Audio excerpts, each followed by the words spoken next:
설교 끝나고 하겠습니다. 예. 그 주보 순서대로 하겠습니다. 예. 예. 예수 사랑하시면 끝나고 이렇게 하겠습니다. 예, 녹화 좀 부탁드리겠습니다. 오늘 이 어버이 주일을 맞이하여서 부모님의 은혜를 우리가 생각할 때, 우리 부모님 생각할 때 제일 큰 은혜가 뭐라고 생각하십니까? 예, 우리 부모님이 능력이 있든지 없든지, 우리에게 뭘 많이 주셨든지 안 주셨든지 상관없이, 또 우리 부모님이 많이 배우신 분이든지 못 배운 분이든지 상관없이 나를 이 땅에 태어나게 하시고 여기 있게 한 것이 가장 큰 은혜인 줄 믿습니다. 만약에 우리 부모님의 은혜를 무엇을 주고 안 주고, 또 얼만큼 줬니 안 줬니, 우리에게 무엇을 혜택을 줬니 안 줬니, 이런 것으로 따진다고 한다면 우리가 부모님의 은혜에 대해서 너무너무 모른다는 사실을 우리는 기억해야 될 것입니다. 나로 이 땅에 존재케 하신 은혜, 가장 큰 거죠. 가장 큰 겁니다. 다른 어떤 것도 비교가 안 됩니다. 나에게 좀 적게 줘도 상관없습니다. 많이 줘도 상관없습니다. 우리 부모님이 어떤 분인지 상관없이 우리를 이 땅에 나게 하신 것만 해도 이것이 얼마나 큰 사랑이고 은혜인지 모른다는 것이죠. 이렇게 우리 육신의 부모님, 아버지, 어머니를 기억하고 감사할 때, 오늘 우리는 우리로 이 땅에 있게 하신 하나님의 은혜도 생각할 수 있어야만 합니다. 그렇다면 하나님의 은혜를 생각할 때 가장 큰 것이 무엇이라고 생각합니까? 우리에게 일용할 양식을 주시고, 우리에게 가정을 허락하시고, 우리에게 필요한 재정도 주시고, 우리에게 자녀를 주시고, 손주도 주시고, 우리가 이런 하나님의 은혜를 생각할 때 너무너무 감사한 것이 많은데, 사실 이런 것들은 하나님께서 우리를 당신의 자녀 삼아 주신 것에 비하면 아주 적은 것에 불과합니다.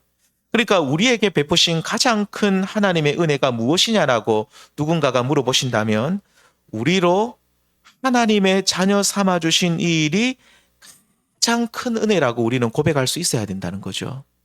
우리 부모님의 가장 큰 은혜가 뭐냐? 우리를 이 땅에 나게 하신 거. 우리 하나님의 가장 큰 은혜가 무엇이냐? 우리를 하나님의 자녀 삼아 주신 것. 요한 서신에 보면 하나님의 자녀들은 어떤 사람인가 이렇게 말씀하고 있습니다. 우리가 함께 3장 1절 같이 읽어보겠습니다. 시작. 보라, 아버지께서 어떠한 사랑을 우리에게 베푸사 하나님의 자녀라 일컬음을 받게 하셨는가. 우리가 그러하도다. 그러므로 세상이 우리를 알지 못함은 그를 알지 못함이라. 여기서 어떠한 사랑을 우리에게 베푸사라는 말은 원어에 보면 이런 뜻입니다. 말로 다 표현할 수 없는 큰 사랑을 베풀어서 하나님의 자녀라 우리를 일컬어 주셨다 라는 뜻이죠. 자, 그러니까 하나님께서 어떠한 사랑, 말로 다 표현할 수 없는 큰 사랑을 베풀어 주셔서 우리로 하나님의 자녀라고 하나님의 자녀로 우리를 삼으셨는데, 그렇다면 이 말로 다 할 수 없는 사랑이 뭐냐는 거죠. 그것은 다름 아닌 당신의 독생자를 우리에게 주신 일입니다.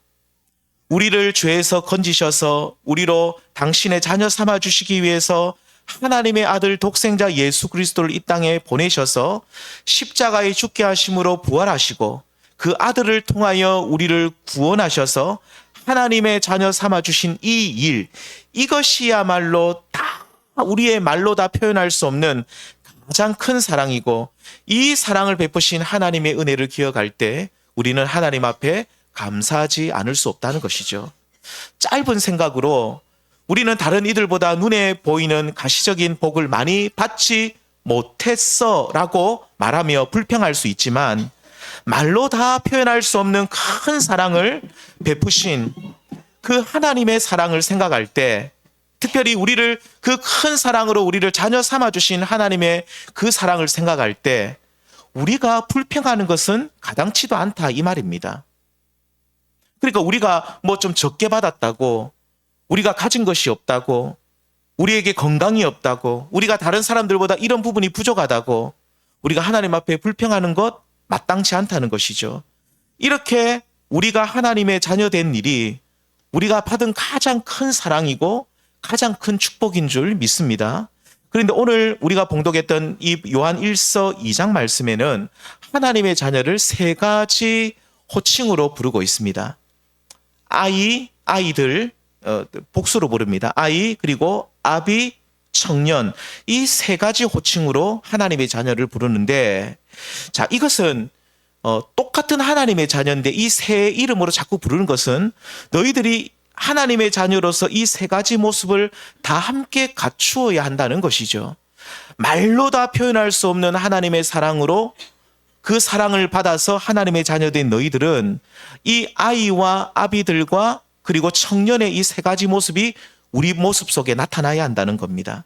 그래서 오늘은 말로 다 표현할 수 없는 그 큰 사랑으로 우리를 자녀 삼아주신, 하나님 자녀 삼아주신 그 은혜에 감사드리면서 하나님의 자녀의 세 가지 모습이라는 제목으로 잠시 말씀을 나누겠습니다. 첫 번째는 우리는 하나님의 자녀는 어떤 모습을 가져야 됩니까? 아이들입니다. 본문 14절에 보시면 이렇게 말하죠. 아이들아, 내가 너에게 쓴 것은 너희가 누구를 알았으며 아버지를 알았으며. 그러니까 우리는 하나님의 자녀는 아이와 같은 사람들입니다. 아이라는 말이 헬라어로 파이디온인데 이 복수는 파이디아고, 그래서 이 파이디온은 저기 도경이처럼 저것보다 좀 더 큽니다. 한 6살, 7살 이상, 제가 볼 때는 헬라에서 파이디오는 한 초등학교 한 2, 3학년 정도 되는. 그래서 이 파이디오는, 이 아이는 어느 정도 걷고 말하고 자기 주장을 할 수 있는 조금 큰 정도를 말하고 있죠. 그래서 여기 지금 아이들아라고 부를 때는 조금 큰 아이들을 말하고 있습니다. 근데 여기서 아이는 그래서 아버지를 안다라고 말하죠.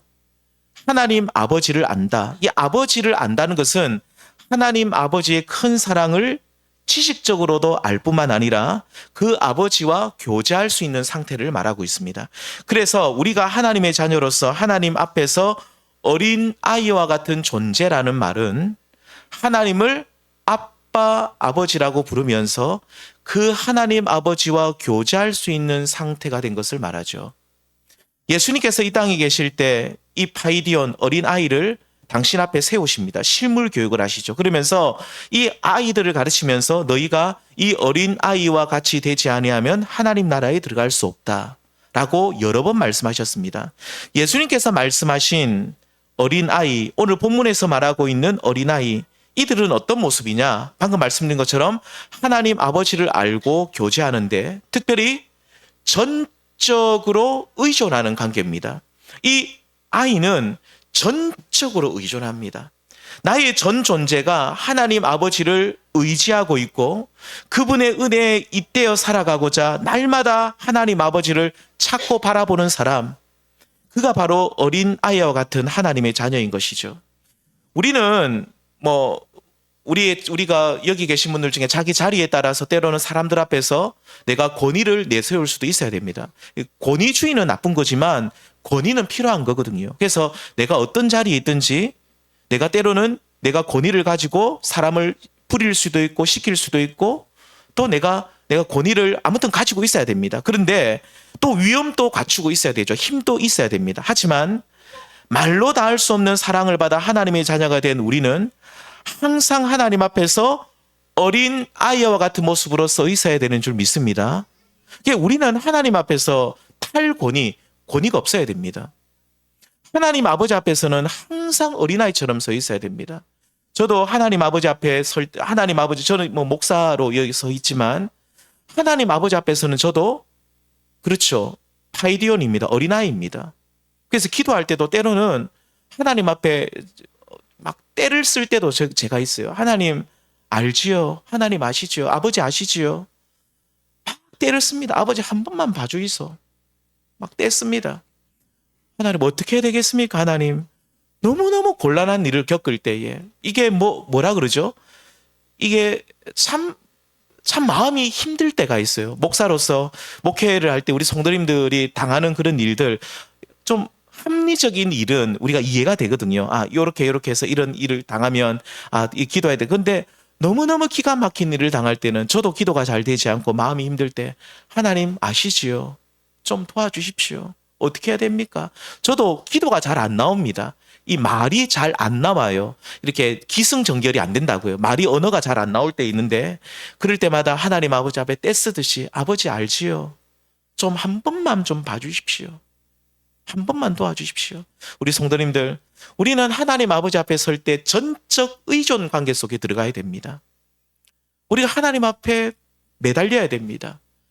하나님, 내가 이 세상에 아무것도 의지할 것이 없이 하나님만 의지합니다. 내가 어린아이처럼 하나님께 매달립니다. 좀 도와주십시오. 불쌍히 여겨주십시오. 그렇게 하나님 아버지 앞에서 날마다 어린 아이와 같은 모습으로 서 있는 우리 모든 성도님들 될 수 있기를 바랍니다. 이 어린 아이와 같은 성도님들은 그래서 교회에서 보면 좀 달라요. 자기 주장을 잘 안 해요. 항상 아버지 앞에 어린아이처럼 살기 때문에 누가 뭐라고 해도 그런갑다 하고 이해를 하고 넘어갑니다. 물론 우리가 사회생활을 할 때는 좀 다를 수가 있죠. 우리가 거기에서는 마땅한 권위가 있어야 될 때도 있지만 교회는 우리 모두가 수평적인 사실관계입니다. 저도 여러분 위에 군림하는 사람이 아니죠. 저도 수평적인 관계입니다. 그래서 우리 모두가 이 교회 안에서는 어린아이처럼 아버지 앞에 매달리는 존재들이기 때문에 아버지 아시지요? 라고 늘 아버지 앞에 떼쓰는 존재들이기 때문에 어느 누구도 자기 자리에 대해서 자기에 대해서 권위를 내세울 필요 없이 누구나 다 겸손하게 서로를 대하고 자기 주장을 때로는 굽힐 수 있는 그런 어린 아이와 같은 우리 모든 성도님들 될 수 있기를 주님의 이름으로 축원드립니다. 두 번째입니다. 두 번째 하나님의 자녀를 뭐라고 부르냐면 아비들이라고 부릅니다. 첫 번째는 말로 다 할 수 없는 그 사랑으로 하나님의 자녀를 삼아 주셨는데 하나님의 자녀는 어린 아이들이고 두 번째는요 아비들. 이 하나님 자녀를 향한 두 번째 호칭은 아비들입니다. 14절에 보시면 아비들아 내가 너희에게 쓴 것은 너희가 태초부터 계신 이를 알았음이요. 이 태초부터 계신이라는 것은 요한일서 1장 1절에 소개하고 있는 태초부터 있는 생명의 말씀이신 우리 주 예수 그리스도를 말하고 있죠. 아비들은 이렇게 예수 그리스도를 알아야만 합니다. 그냥 알아서도 안 되고 구체적으로 그 하나님을 알고 그 하나님을 경험해야만 합니다. 성경에서 안다는 것은 항상 경험적 알미입니다.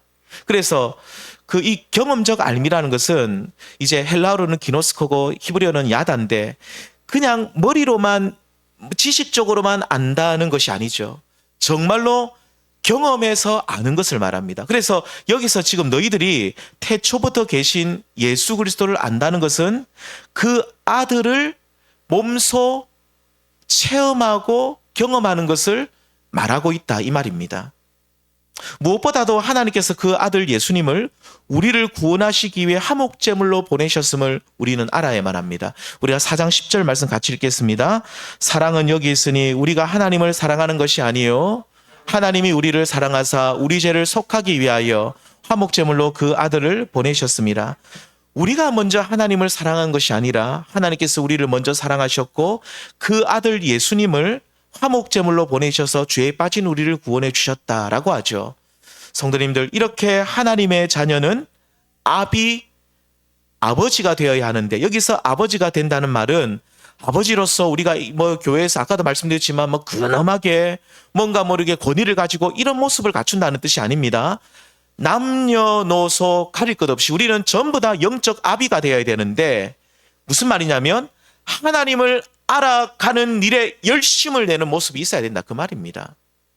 영원히 변치 않으시는 태초부터 계신 그리스도를 깨닫는데 계속해서 열심을 내는 모습으로 우리가 살아가야 된다는 거죠. 이러한 성도를 영적으로 아버지라고 부릅니다. 아비라고 부르죠. 그래서 교회 안에서는 하나님을 알아가는 일에 힘쓰는 아비들이 많아야 됩니다. 교회가 시끄러운 것은 아비들이 없기 때문입니다. 무슨 말이냐면 영적으로 이 아버지들이 교회 안에 많으면 교회가 굉장히 잠잠하고 조용합니다. 조용하단 말이 나쁜 뜻에서 조용하다는 뜻이 아니라 잡음이 없습니다. 그래서 어느 집에 가더라도 아버지가 중심을 자리 잡고 있는 그런 집에 가면 집이 평안하거든요. 근데 아버지가 흔들리고 하면 집이 좀 시끄럽습니다. 그래서 아버지가 딱 자기 자리를 잘 지키고 있는 분들, 딱 자리를 잘 잡으신 분들 보면 그 가정이 아주 아주 행복하고 잘 자녀들도 잘 되는 것을 보는데 교회도 마찬가지입니다. 남녀노소 우리 여기 계신 여자 성도님들도 상관없. 다 우리는 그리스도 안에서 영적 아비가 되어야 되는데 하나님을 알아가는 일에 열심을 내고 우리가 하나님을 잘 알고 그 하나님을 우리가 경험한 사람들이 되면 교회가 그 아비들을 통해서 평안을 누리고 복을 받는다 이 말입니다. 본문에 보시면 아비들에 대한 권면이 13절과 14절에 반복해서 나옵니다. 13절에 보시면 아비들아 내가 너희에게 쓰는 것은 너희가 태초부터 계신 이를 알았으며 14절에도 아비들아 내가 너희에게 쓴 것은 너희가 태초부터 계신 이를 알았으며 여기서 반복된 두 구절의 차이 이 반복 똑같은 말 같잖아요. 근데 다릅니다. 13절에 보시면 다시 한번 보면 내가 너희에게 쓰는 것은 14절에서는 내가 너희에게 쓴 것은 한글로 번역하면 이 번역본만 보면 이게 차이점이 별로 나지 않지만 원어로 보면 13절은 현재형이고 그래서 내가 지금 너에게 쓰고 있다는 거예요. 14절은 광어형입니다. 내가 너에게 이미 썼다, 전한 것을 썼다. 그래서 요한 사도는 지금 어떤 내용을 쓰고 있고 어떤 내용을 썼습니까? 바로 아비들을 향해서 너희가 태초부터 계신 이를 알아야 한다는 사실을 이전에 썼었고 지금 또 쓰고 있다. 이것은 무슨 뜻이냐면 우리에게 영적 아비로서 하나님을 알아가는 모습은 과거에도 알아갔었고 지금 현재에도 하나님을 알아가는 일을 계속 하고 있어야 함을 우리에게 말하고 있다 이 말입니다. 그래서 성도님들 우리 모두는 하나님을 알아가는 일에 과거에 열심을 내었다고 한다면 지금 또 열심을 내어야 된다는 거죠. 하나님을 아는 만큼 우리의 믿음이 성숙해지고 영적 아비로서 우리 모두가 이 땅의 인생을 살아갈 수가 있는 것입니다. 그래서 우리 성도님들 하나님을 아는 일에 좀 열심을 내십시오. 특별히 제가 새벽 예배마다 설교할 때 가장 중점적으로 설교하는 부분이 뭐냐면 하나님이 어떠한 분인지를 우리가 성경을 통해서 좀 보자는 거죠. 우리가 성경을 통해 하나님을 배워 나가야 됩니다. 하나님이 어떤 분인지를 모르면 우리의 믿음이 자라지를 못해요. 그래서 우리는 이 영적 아버지는 날마다 하나님을 알아가는 일에 열심을 냅니다. 그래서 교회 안에 이렇게 영적 아비들이 많아야 됩니다. 하나님이 어떤 분이신지 우리가 알아가 보자. 하나님이 어떤 분이시지?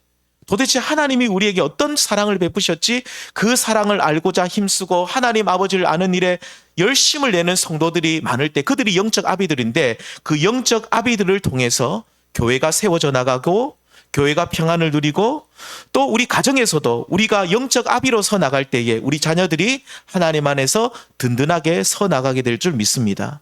예수 더 알기 원함은 크고도 넓은 대속해 주 은혜와 대속해 주신 사랑을 간절히 알 내 평생의 소원 내 평생의 소원 내 평생의 소원 대속해 주신 사랑을 간절히 알기 원하네.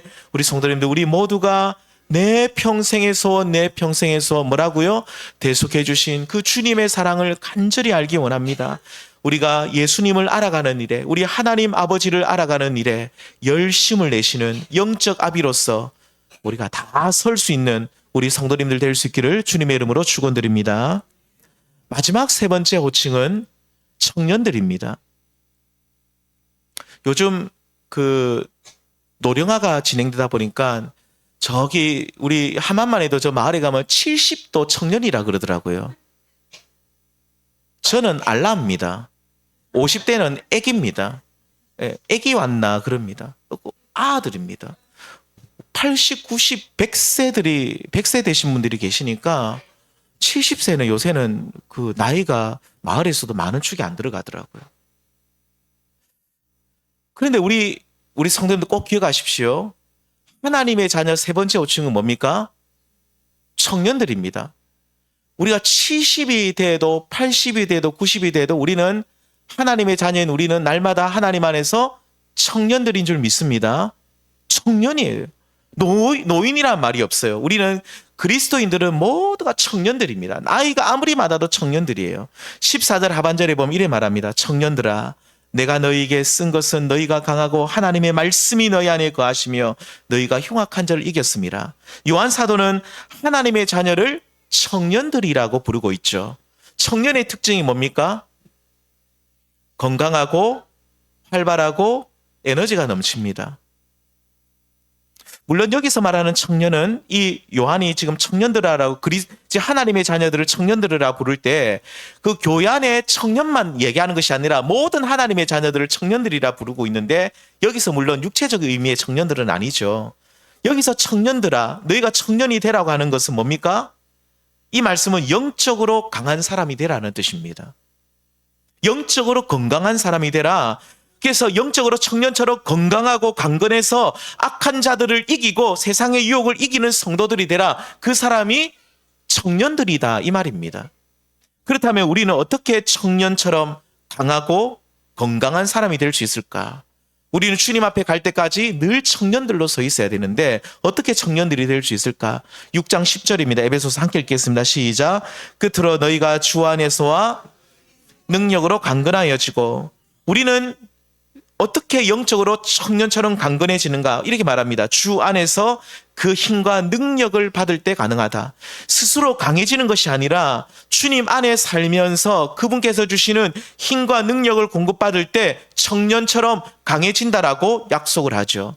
그리고 또 한 가지 아까 2장 14절 말씀을 제가 요한일서 2장 14절 말씀을 잠시 읽어드렸는데 이래 말합니다. 청년들아, 내가 너희에게 쓴 것은 너희가 강하고 하나님의 말씀이 너희 안에 거한다.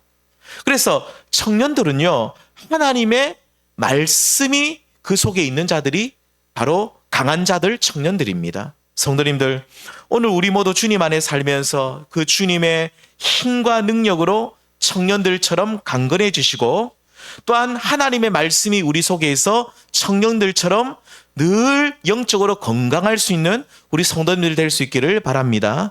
자, 그렇다면 청년처럼 영적으로 강해지면 어떻게 되는가? 14절에 이렇게 말합니다. 너희가 주 안에서 청년이 되면 흉악한 자를 이기게 됩니다. 아멘. 15절에 보면 이 세상이나 세상에 있는 것들을 사랑하지 말라.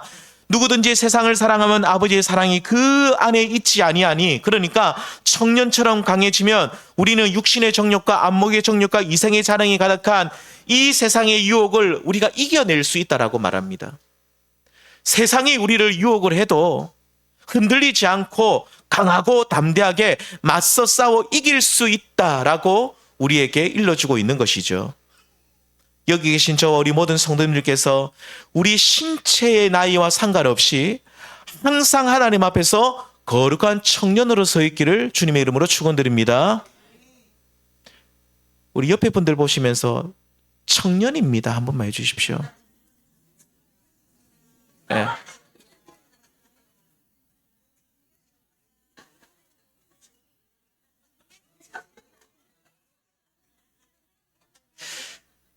예, 주 안에서 그 힘의 능력으로 강하여지고 우리 말씀이 우리 안에 있으면 항상 청년, 영적으로 보면 청년입니다. 나이가 92, 100세가 돼도 우리는 늘 청년처럼 청년의 기상이 떨어지지 않죠. 우리가 잘 아는 성경의 인물이 한 사람이 있습니다. 갈렙이라는 사람이 있는데 이 사람이 나이가 아주 많았지만 이 사람은 하나님 앞에 가는 그날까지 영적으로 청년으로 산 사람입니다. 이 사람이 이런 말을 합니다. 여호와서서 10장에 보면 이런 말씀이 있습니다. 14장에 보면 이제 보소서 여호와께서 이 말씀을 모세에게 이르신 때로부터 이스라엘이 광야에서 방황한 이 45년 동안을 여호와께서 말씀하신 대로 나를 생존하게 하셨나이다. 그러니까 하나님이 나를 생존하게 하셨대요. 저는 이 말씀도 참 좋아요. 하나님이 나를 생존하게 하셨나이다. 오늘 내가 몇 세라고요? 85세로 돼. 모세가 나를 보내던 날과 같이 오늘도 내가 여전히 강건하니 내 힘이 그때나 지금이나 같아서 싸움이나 출입에 감당할 수 있으니. 12절 밑에 그 영상 좀 빼주세요.